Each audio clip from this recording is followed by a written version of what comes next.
Hi friends, welcome back to my channel. Friends అందరికీ good morning అండి. అందరూ ఎలా ఉన్నారు? బాగున్నారా? నేనైతే చాలా బాగున్నానండి. సో, ఈరోజు ఈ వీడియోలో అయితే నా మార్నింగ్ రొటీన్ వ్లాగ్ అనేది మీ అందరితో షేర్ చేసేసుకుంటున్నాను. ఫస్ట్ అయితే ఎవరైనా నా ఛానల్ని కొత్తగా చూస్తున్నట్లయితే ప్లీజ్ సబ్స్క్రైబ్ చేసుకోండి. అలాగే పక్కనున్న బెల్ ఐకాన్ని క్లిక్ చేసినట్లయితే నేనే వీడియో పెట్టినా మీకు ముందుగా నోటిఫికేషన్ వస్తుంది. హ్యాపీగా నా వీడియోస్ అన్నీ చూసి ఎంజాయ్ చేయొచ్చు. సో పదండి, ఇంకా వ్లాగ్లోకి అయితే వెళ్ళిపోదాము. ఇంకా పొద్దున్న లేచిన తర్వాత మనకి ఈ పనులన్నీ ప్రతి మదర్కి ఉండేటివేనండి.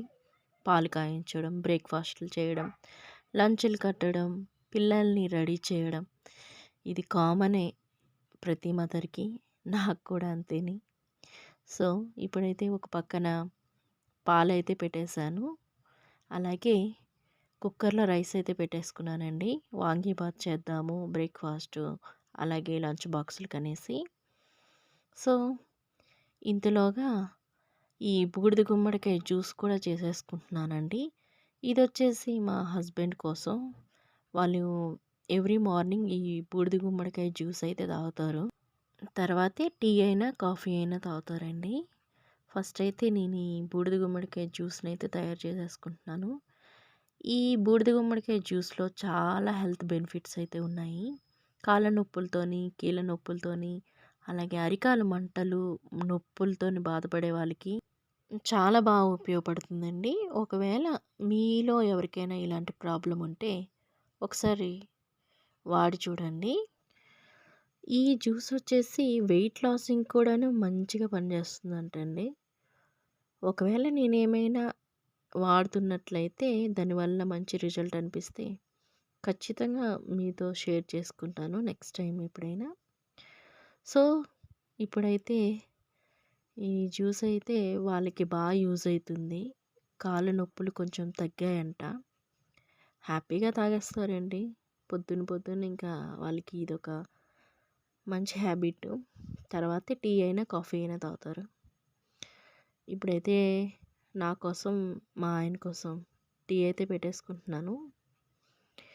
అది కూడాను అల్లం వేసి టీ పెడితేనే నాకు ఇష్టమండి. కాఫీలు నేను అంత పెద్దగా తాగను. నాకు అంత ఇష్టం ఉండదు.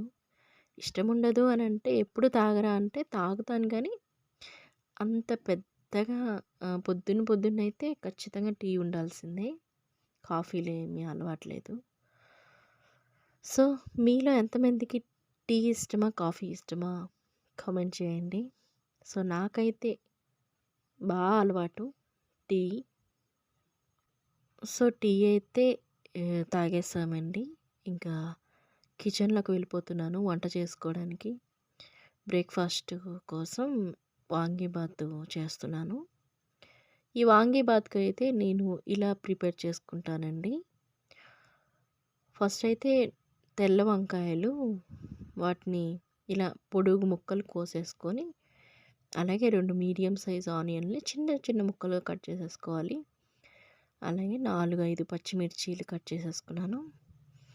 ఇప్పుడైతే కడాయి పెట్టేసుకొని ఆయిల్ అయితే కొంచెం పడుతుందండి. ఓ 2 టేబుల్ స్పూన్ల ఆయిల్ అయితే వేసేసుకున్నాను. ఆయిల్ కొంచెం మరిగిన తర్వాత జీడిపప్పు అయితే వేసుకుంటున్నాను. ఒకవేళ మీ దగ్గర అంటే ఉన్నట్లయితే వేసుకోండి, లేకపోతే అవసరం లేదు. తర్వాత శనగపప్పు కూడా వేసుకుంటాను. ఇలా బాగుంటుంది. శనగపప్పు కూడాను అక్కడక్కడ తగులుతూ బాగుంటుందన్నమాట. సో కొంచెం శనగపప్పు, జీడిపప్పు కాస్త కలర్ మారిన తర్వాత ఇందులోకి ఆవాలు, జీలకర్ర కూడా వేసేసుకోవాలి. ఇవి మంచిగా ఫ్రై అయిన తర్వాత మనం ముందుగా కట్ చేసి పెట్టుకున్నాం కదా ఉల్లిపాయ ముక్కలు, అలాగే పచ్చిమిర్చి ముక్కలు, వాటిని వేసేయాలి. అలాగే దానిలోకి కరివేపాకు కూడా వేసేసానులేండి. సో ఇవంతా మంచిగా ఫ్రై చేసేసుకోవాలి. సో ఈ గోల్డెన్ కలర్ అంటే కొంచెం లైట్ గోల్డెన్ కలర్ వచ్చేలాగా ఫ్రై చేసేసుకోవాలండి. ఆ తర్వాత మనం ముందుగా కట్ చేసుకున్నాం కదా వంకాయ ముక్కల్ని, అవి కూడా వేసేసేయాలి. ఇలా వేసుకొని మంచి దగ్గర పడుతుందనమాట. అంటే ముక్క అనేది సాఫ్ట్ అవుతుంది. అప్పుడు ఉప్పు అయితే వేసుకోవాలి. టేస్ట్‌కి తగ్గట్టయినా లేకుంటే కొంచెం ఉప్పు అయితే వేసేసుకోవాలి. తర్వాత ఒకవేళ రుచికి సరిపోకపోతే వేసుకోవచ్చు. ఇప్పుడైతే 2 టమాటాలని మీడియం సైజ్ టమాటాలు వేసుకున్నాను. టమాటాలు అన్నప్పటికీ కొంచెం భయంగా ఉంటుందండి. ఆచితూచి వేయాల్సిన పరిస్థితి వస్తోంది. ఏదైనా వంట చేయాలి అని అంటే కొంచెం బెంగగా ఉంటుంది టమాటాలతోని. అలా అయిపోయింది. మార్కెట్‌లో 160 రూపీస్ టమాటో అంట. సో, ఇప్పుడైతే ఉప్పు, కారం, పసుపు కూడా వేసుకున్నానండి. వేసుకొని చక్కగా ఇలా గుజ్జులా ప్రిపేర్ అవుతుందనమాట. ఇలా ప్రిపేర్ అయిన తర్వాత ఇలా వాంగీబాత్ పౌడరు మనకి సూపర్ మార్కెట్‌లో కూడా దొరుకుతుంది. ఎక్కడ కావాలన్నా దొరుకుతుందండి. వాంగీబాత్ పౌడర్ అంటే ఇస్తారు. సో, ఈ వంటొచ్చేసి కర్ణాటకలో ఎక్కువ చేస్తారు వాంగీబాతు ఇలా. సో, మీకు ఎలా తెలుసో నాకు కామెంట్ చేయండి. మీరెలా చేసుకుంటారో ఒకవేళ చేసుకున్నట్లయితే. లేదు అని అంటే ఇలా ప్రిపేర్ చేసుకోండి. పర్ఫెక్ట్‌గా బావుంటుంది. సో, ఇప్పుడు నేను వాంగీబాత్ పౌడర్ ఏసిన తర్వాత కొంచెం ఆ గొజ్జులో కలిసిపోయిన తర్వాత ఒక గ్రేవీ తయారవుతుంది. కొంచెం నేను దాన్ని ఎత్తి పెట్టేసుకుంటానండి. కావాల్సినంత రైస్ అయితే అందులో కలుపుకుంటాను. ఎంత కావాలో అంత తీసుకుంటాననమాట. మిగిలింది ఉంచేస్తాను. తర్వాత మనకి వేడివేడిగా అన్నం రెడీ చేసుకొని అందులో కలిపేసుకోవడమే. ఏమైనా మనకి తినాలి అని అనిపించేటప్పుడు ఆ గొజ్జు కలిపేసుకొని హ్యాపీగా తినేయచ్చు. సో, ఇలా మొత్తం గొజ్జుతో అన్నం కలిపేసుకోవాలి. తర్వాత కావాల్సినంత అంటే రుచికి తగ్గట్టు అయితే ఉప్పు అయితే వేసుకుంటున్నాను. సాల్ట్ అయితే చూసుకొని. ఫైనల్‌గా కొత్తిమీర యాడ్ చేసుకోవడమే. అంతేనండి సింపుల్ వాంగీబాతు. లంచ్ బాక్సులకి అలాగే అప్పటికప్పుడే ఇలా ఎవరైనా వచ్చారు అని అంటే ఇలా చేసి పెట్టేయచ్చు హ్యాపీగా. ఇప్పుడైతే లంచులు కట్టడమే పెద్ద పనండి. అంతకుముందైతే పాప కూడా స్కూల్‌కెళ్ళేది. ఇంకా ముగ్గురికి కట్టేదాన్ని. ఇప్పుడైతే ప్రస్తుతానికి తనకి ఇంకా కాలేజ్ అయితే ఓపెన్ అవ్వలేదు. ఇద్దరికే కట్టాల్సొస్తుంది. ఇంక మా ఆయనకి, ఇంకా బాబుకి. సో, ఇక్కడ మీరు ఈ లంచ్ బాక్స్ చూస్తున్నారా? ఇదైతే నేను మీషోలో తీసుకున్నాను. చాలా అంటే చాలా బాగుందండి. ఎందుకంటే ఒక బాక్స్‌లో అన్ని రకాలు మనం పెట్టుకోవచ్చు. అలా ఉంది. బై వన్ గెట్ వన్‌లో వచ్చిందనమాట. పాపకొకటి, బాబుకొకటి తీసుకున్నాను. కింద ఒక లేయర్‌లో మనం రైస్ అయితే రైసు ఏవైనా పెట్టుకోవాల్సినవి పెట్టుకోవచ్చు. తర్వాత దాని మీద ఇప్పుడైతే దోసకాయలు వేస్తున్నాను కానీ కర్రీ ఏమైనా వేసుకోవాలని కర్రీ వేసుకోవచ్చు. దాని మీద స్నాక్స్ కూడా పెట్టుకోవచ్చు. అంత బాగా యూజ్ అవుతుందండి. ఒక దాంట్లో మనం ఎన్ని వెరైటీలైనా పెట్టేటట్టు. చూడ్డానికైతే బాక్స్ చాలా చిన్నగా బుజ్జిగా ఉంటుంది. సో, బహుశా మీషోలో ఇంకా ఉన్నాయేమో. ఒకసారి చూడండి ఒకవేళ తీసుకోవాలని అనుకుంటే. ప్రైస్ కూడా చాలా తక్కువేలెండి. ఒకటేంటంటే ప్లాస్టిక్‌లో పెడుతున్నామనే ఇది తప్పితే వేరే ఇంకేం లేదు. సో, బాబుకి లంచ్ అయితే కట్టేసాను. ఇప్పుడైతే వాడు ఫ్రెష్ అయిపోతున్నాడు. వాడికి పాలు కలిపేస్తాను. సో, పాలు కలిపేసి ఇంకా వాడు తాగేసి ఇంకా స్కూల్‌కైతే వెళ్ళిపోతాడు. సో, పిల్లలు ఇంకా హస్బెండు స్కూల్‌కి ఇంకా ఆఫీసులకైతే వెళ్ళిపోతారండి. ఇంక వెళ్ళిపోయిన తర్వాత ఇంకా ఇంటి పనులు చక్కబెట్టేసుకోవడమే. చూసారా? వాడు ఎంత ధీమాగా వెళ్తున్నాడో. ఎందుకంటే స్కూల్ మాకు దగ్గరలోనే ఉందండి. అందుకే అంత ధీమాగా వెళ్తూ ఉంటాడు. పిల్లలందరూ పరుగున వెళ్తూ ఉంటారు. ఎందుకంటే వాళ్ళు కొంచెం దూరం నుంచి వస్తారు కదా! పరిగెడుతూ ఉంటారు. సో, వీడికి దగ్గర ఉండడం ఒళ్ళు కొవ్వెక్కువైపోయింది. ధీమాగా వెళ్తూ ఉంటాడు. అందులో చూసారా? దాంతో ముచ్చట్లాడుకుంటున్నాడు. ఈ డాగ్ వచ్చేసి మా పక్కింటి వాళ్ళది పెట్టు. దీని పేరు చిన్ను. అదంటే మా వాడికి చాలా ఇష్టమండి. నాకు కూడాను. మా అందరికీ ఇష్టమే.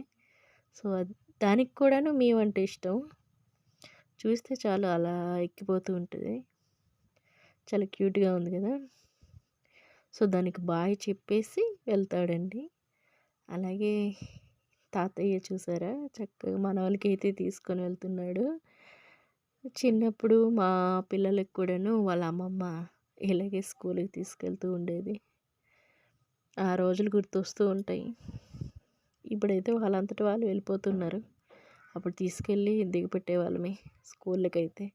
వాళ్ళెళ్ళి ఆ స్కూల్ లోపలికెళ్ళేంత వరకి చూసేదాన్నండి నేనైతే. వెనక చూసుకుంటూ వెళ్ళేవాడు మా వాడైతే. సో, మళ్ళీ కిచెన్‌లోకొచ్చేసానండి. ఇప్పుడు మొత్తం కిచెన్ ప్లాట్‌ఫార్మ్ మొత్తం క్లీన్ చేసేసుకుంటున్నాను. అలాగే సింక్‌లో కొన్ని గిన్నెలుంటే క్లీన్ చేసేసుకుంటున్నాను. మ్యాక్సిమం ఆహ్, కవర్ చేసేసుకుంటానండి. గిన్నెలైతే క్లియర్ చేసుకోవడానికి ట్రై చేస్తూ ఉంటాను. కానీ నైట్ టైము ఈ మధ్యన ఈ వర్షాలకి చాలా చల్లగా ఉంటుందండి. నీటిలో చేయి పెట్టాలంటే భయమేస్తుంది. అసలు గిన్నెలుంటే పెద్ద భూతాల్లా కనిపిస్తున్నాయి నాకైతే సింక్‌లో. చేయి పెట్టాలంటే భయం గూడా యేసొస్తుంది. అంత మరి తప్పదు కాబట్టి చెయ్యాలి. సో, ఇప్పుడైతే క్లీన్ చేసేసుకుంటే నెక్స్ట్ మళ్ళీ మధ్యాహ్నం నేను ఆహ్, కిచెన్‌లోకి వచ్చేటప్పుడు ఇంట్రెస్టింగ్‌గా ఉంటుంది వంట చేసుకోవడానికి. ప్రతి ఆడవాళ్ళకి తప్పదులేండి ఈ కిచెన్ క్లీనింగు, అలాగే గిన్నెలు తోముకోవడము ఇవంతా. సో, అలాగే నాకు కూడాను. సో, ఇప్పుడైతే పొద్దున్న నుంచి నా మార్నింగ్ రొటీన్ అయితే ఇలాగే ఉంటుందండి రోజును. సో, క్లీన్ చేసేసుకొని తర్వాత ఇంటి పనులు చేసుకోవడమే. ఫస్ట్ అయితే కిచెన్‌లో ఇవేవున్నా క్లియర్ చేసేసుకొని తర్వాత హాల్లోకి వెళ్ళిపోతానన్నమాట. ఇంతేనండి. కిచెన్ అయితే క్లీన్ అయిపోయింది. మళ్ళీ మధ్యాహ్నానికి రెడీ చేసుకుంటాను తర్వాత. ఓవరాల్ లుక్ అయితే ఇలా ఉంటుంది నా కిచెన్ అయితే. సో, ఈ వీడియో మీకు ఎంతవరకు నచ్చిందనేది ఖచ్చితంగా నాకు కామెంట్ చేసి చెప్పండి. అలాగే కొత్త వాళ్ళైతే చెప్పాను కదా సబ్స్క్రైబ్ చేసుకోండి. సరేనండి. ఇంతటితోనైతే నా వీడియోనైతే ఎండ్ చేసేస్తున్నాను. ఈ వీడియో మీకు నచ్చిందా లేదా అనేది ఖచ్చితంగా కామెంట్ చేయండి. అలాగే మళ్ళొక మంచి వీడియోతో మళ్ళీ కలుసుకుంటాను. Thanks for watching. Keep smiling. Bye.